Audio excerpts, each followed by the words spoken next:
The practical utility of traits. The purpose of an experiment should be the derivation to predict something useful on the future. Performance in jobs. Measure. If you are in a job that can be reduced by an algorithm, once you know it, you know how to do it. You can try to make the people evaluate themselves. The managers rate them. Peers rate them. And the people are working for them. If you do that one every 3 to 6 months, and use a standardized questionnaire to do quantitative analysis, you can get reliable indicators of performance. But the problem is that, if they rate you good, doesn't mean that you are improving the performance in your job. So, you don't really know how to predict performance. E.g., the correlation between grades and creativity in university in Toronto is 0. All that predict good grades are IQ and conscientiousness. And introverts do slightly better, maybe because they are not partying all the time. In schools you make creative people step outside of their comfortable rubric. So, they can't really show their creativity, because the teachers might evaluate them badly. Grades are not a good marker for creativity. Grades might be a good marker for management and administrator ability, but they are unlikely to be a good marker for creative and entrepreneurial ability. Because institutions try to make things algorithms so they can be predictable. That's why you can regard market solutions to complex problems as almost inevitable. Like, markets work efficiently because you can't think it like a gigantic supercomputer, made up for the brain of every single person who is making purchase decisions. So, you just throw things at it, some might succeed and other fails, and that's that. You might say that the way that market values things are wrong. Yes, no doubt. But we don't have a better alternative. Differences between pursuing a career in psychology and pursuing scientific truth. Because trying to predict performance that psychologist talks about, don't exist. You need to struggle in the research to produce genuine knowledge. The average percent of profit that an US company makes in 15 years. It's around 3%. Because, if a business produces a higher rate of return like 3 to 7, no one would put their money in the bank. Like 27% of what it does in your business is to keep it running. Only 3 to 5% its profit. I'm going to tell you a lot of things that psychologists do wrong. Because most of what they are doing it's rubbish, and a little percent it's new knowledge. E.g., if you are going to apply to a place where you have a low probability to getting in, like graduate school, college, some what it predicts, it's you, grades, performance on the standardized test. Once you hit threshold, and you do like 75% or above, then what determines if you get in, are random factors, and you need to know that. Because all the time you are trying to progress in your life, it's going to depend in your intelligence and diligence, emotional stability, etc., but some it's just a variation on the market, and it's random. So how do you beat randomness? By playing many different lotteries. Don't worry, a lot of money, it's an investment. Try as many as you can, and if you succeed in one that don't really want, you can decline. Because the difference it's bigger if you get something not so good with something good, that just having nothing against something not so good. Like, job application, send like 30, because if you send 30, you might only get accepted in like 1 to 3. And might get disappointed, but it's not always about you, it might be of randomness. So, you need to keep baselines in mind, it's a low probability event. Think that for a job application, assume that you're going to do that for 2 hours a day, for 6 months. Don't burn yourself out, and don't get depressed or oppressed by the fact that is very difficult. Because it's extremely difficult. It's a low base phenomenon. Back to what psychologists do. 1. They have to pursue scientific truth, or 2. They have to pursue career. It's better to pursue scientific truth and then do what you can for your career along the way. So, how to pursue scientific truth? It's not about all the subjective plus the objective world. Scientific truth is, if your phenomena can't be well defined, so you can measure it, then it doesn't exist scientifically. You have to come with a measurement tool for your concept. Take the measure and see if it messes what it's supposed to. What's the measure? And what's it supposed to predict exactly? So, the rules. You should be able to measure the phenomena using a variety of different methods. Once you have 5 different things telling you the same thing, the probability that it's true increase. If all the measures correlate, there should be something there. Target something in the real world to predict, criterion related validity. If what it measures is reliable, measures the same thing more than one time in a row, can be detected in a variety of different ways, and predict something that might be useful. Pick a hard target and see if you can make progress on that. And you have to be really skeptical if you are a scientific. The probability that you are finding something new is very low.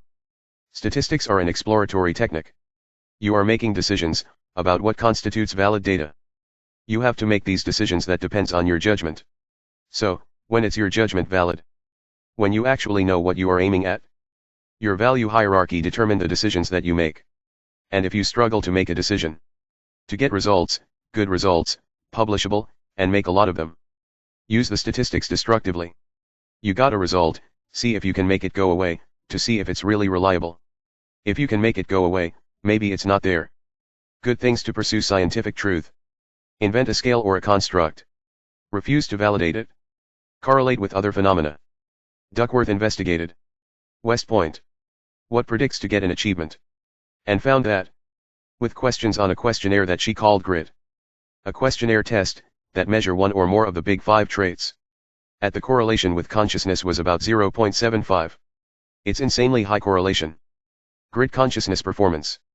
They were trying to figure it out how to teach it. But, first of all, it doesn't exist, because it's consciousness. 2. Conscientiousness has a vicious biologic basis. 3. The degree that it's malleable, we don't know how to teach it. So, we can't really teach conscientiousness.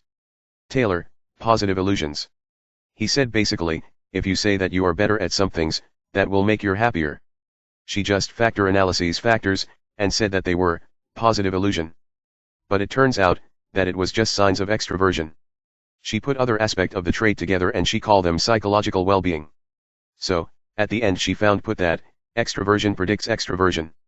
So be careful with the data. Back to the scientific research. Once you got your phenomena, you publish it. And some people might be interested on that. It has to be a moderated size hierarchy with other people so you can climb. Then, use your statics selectively. Enjoy the fruits of your success. But, it's dangerous. The journalist won't publish replications, even if it's successful. Because it just replicates knowledge. The bad thing of sciences.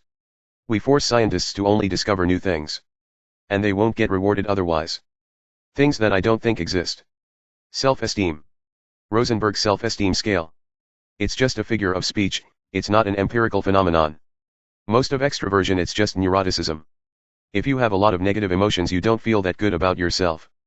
Neuroticism less extroversion, self-esteem it's even lower. Maybe in the future consciousness take place, and see that if you work hard it starts to pay off, so you will scale the hierarchy. It's not about the case that you should have a good opinion from yourself on every situation. Like, if you are a bully and pound people on the school, BTW, bullies have higher auto-esteem than normal. It's not like they are feeling bad about themselves when they pound you, they feel bad about you. Dan Olwuz, leading authority of bully, said that bullies have inappropriately high self-esteem. That's why they think they are in a perfectly good position to punch you. It's not like they are suffering from a neurotic weakness of self-image.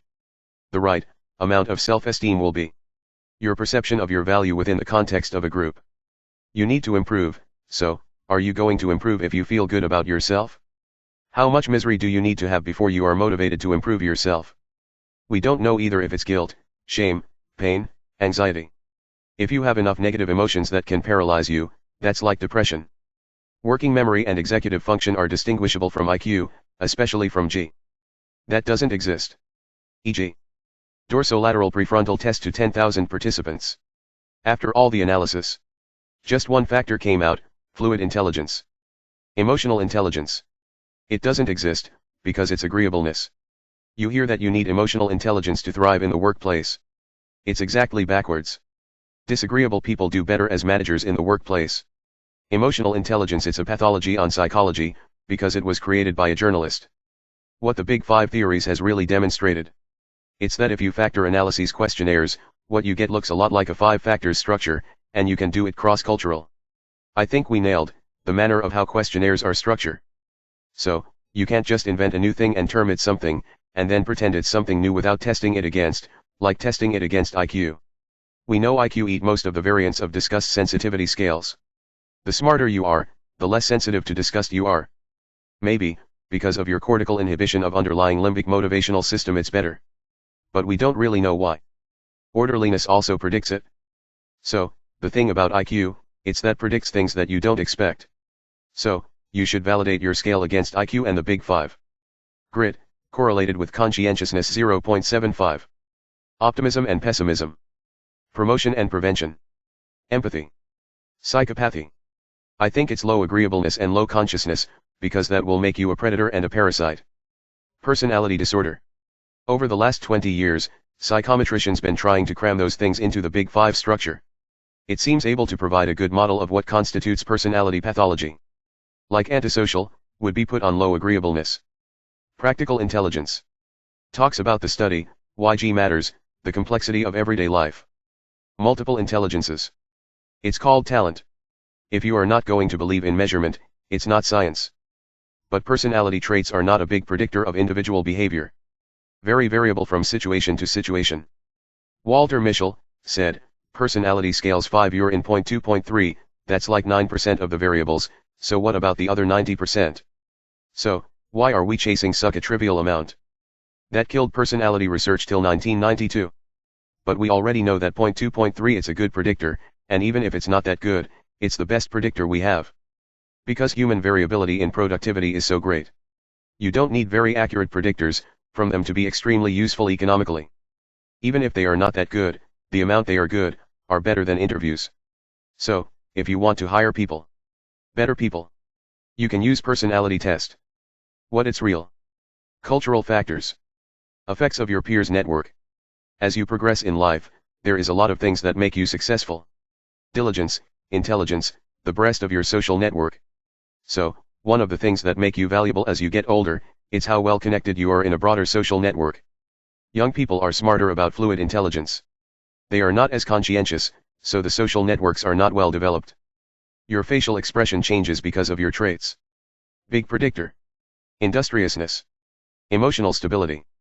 Agreeable if you are working with things. Disagreeable if you are working with people. Plasticity. Openness gives you creative achievement plus entrepreneur ability. Extroversion. Creative achievement it's related to openness, but also with extroversion. Because if you are gonna be an artist, creative type, you better be a bit of a merchant. Because if you are introverted, you will be painting in your house and starve to death. But if you leave and you're a bit enthusiastic, that gives you an opportunity to market it. Extroversion plus openness equals plasticity, which is a better predictor of creative achievement than just openness, per SE. Extroversion, happiness, optimism, enthusiasm, gregariousness, assertiveness. Neuroticism, correlates with negative long-term life outcome, just a bit. Hard time with stress. If you're too high on neuroticism, and some life event comes along, and that it's just too much, that punches you. And then destabilize your nervous system. You are kinda out of the game. If you are high in negative emotions. First thing, make sure you eat breakfast. That helps you stabilize your nervous system throughout the day. You don't want to take really stressful jobs, that will make it worse. Agreeableness, compliant, sympathy, maternity, kindship. On the other extreme, criminality. E.g. you are a manager. You have 10 people, one person is hard to get along with and not productive. So, because it's hard to get along with him, he makes everyone else's lives more miserable than it has to be. And they are not productive, everybody else has to do their work. Maybe, he has a sick parent, so you don't know what to do, you're being compassionate, you know he's having a rough time, might not be the best time to fire him. But then think, what about the other 9 people, their lives are not as good as they could be, they are working hard and not benefited for it, and the fact that person is getting away with it, it's demotivating and unfair. In my experience, if they have someone who is being a problem for a lot time, everybody is happier when that person leaves. And maybe that person too, because they hate their job, so that might be his opportunity to do something better, not always. That's why managers disagreeable are better. That's the rules, I don't care about your feelings. Conscientiousness. Openness, creativity and intelligence. Some combinations. Disagreeable plus neurotic equals tend to have personality disorder. Extrovert plus disagreeable equals narcissistic. But like, how narcissistic you need to be. To be an actor, because you need to have confidence beyond everyone. Correlations of emotions plus motivation. Extroversion equals incentive reward, hope, curiosity, play, enthusiasm. Associated with dopaminergic function and the part of the hypothalamus that governs exploratory behavior, it's an approach circuit. Like, if you are extroverted, you need a lot of stimulation to have positive emotions. Extroverts harvest attention. They see the social world as something full of resources. If you are assertive and popular, you can benefit from the social resources, and that will put you at the top of the hierarchy. Good strategy to move ahead. Neuroticism, pain, frustration, disappointment, fear, anxiety, associates with GABA circuits. Because Valium, and other medicines affects, as you rise the dominance hierarchy. So, your serotonin levels rise. and your negative emotions get well regulated. Agreeableness, empathy, sympathy, compliance, care system, maternal circuitry, that runs oxytocin. In my clinical practice, an agreeable person will talk about personal relations. A conscientious person will talk about the things they have to do, and the things they've done on their life. A disagreeable person, oriented toward things, interpersonal skills are awkward. Conscientiousness, disgust, guilt, and shame. Orderliness, he stays uncontaminated and sparkly clean. Efficiency strategy. Have everything in order. So, he won't work more than he needs. Industriousness, implement their goals. Tip, if you get into an organization, and you are diligent, you might be seen as cynical if you might get noticed. If you are not conscientiousness you'll never figure out why you don't advance. A bunch of doors could open to you, you just won't open them, because in all organizations, there's a certain percent of people who are conscientious and intelligent, they're doing almost all the work. That people will look for people like them. And they will open doors for you. So, if you are just doing anything, they will let you do whatever you are doing and won't give you any opportunities. And you won't even notice it. Openness, good manipulating abstraction. Model the world abstractly. They figure out what strategies could work, and maybe implement it, if they are conscientious. If they can implement it, maybe they will sell it to other people. We don't know how to integrate the trait theory into the narrative theory. Maybe the frames of reference that you are in, that governs your perceptions and help you determine your actions, are maybe motivated by constellation of fundamental motivation systems, like hypothalamic function and their really basic motivational and emotional states. It seems like they clump together with the traits. Extroversion, positive emotions, play. Neuroticism, negative emotions. Openness, abstract creativity and exploration. Maybe, traits are stable amalgams of emotions and motivations. Then that stable amalgams produce the frameworks within you operate. E.g., if I'm extrovert, there is a group I'm going to integrate myself into it and I'm going to make my presence known and enjoyable. That's an adaptive strategy. I think they have their social hierarchy and that's a place where reward can be obtained. I will do the fundamental tilt toward the exploitation of the social surround. While there's a bit of a trade. Conscious person. This place is in bad order. Need to be repaired. And we need to fix it. It's like a general rubric that they are using to apply to the world in every situation. Base level motivation and emotions. Aggregations which give you the 5 dimensions. Those as the underlying primarily biological systems, that tilt your perceptions and your actions towards niches in the environment. So, agreeable, go for relations. Disagreeable, selfish or self-oriented and competitive. Neuroticism, making things secure and safe. How you might adapt to the different niches that the world provides. These hierarchies of values are built around a fundamental trait orientation. Fractional elements of what constitutes a trait.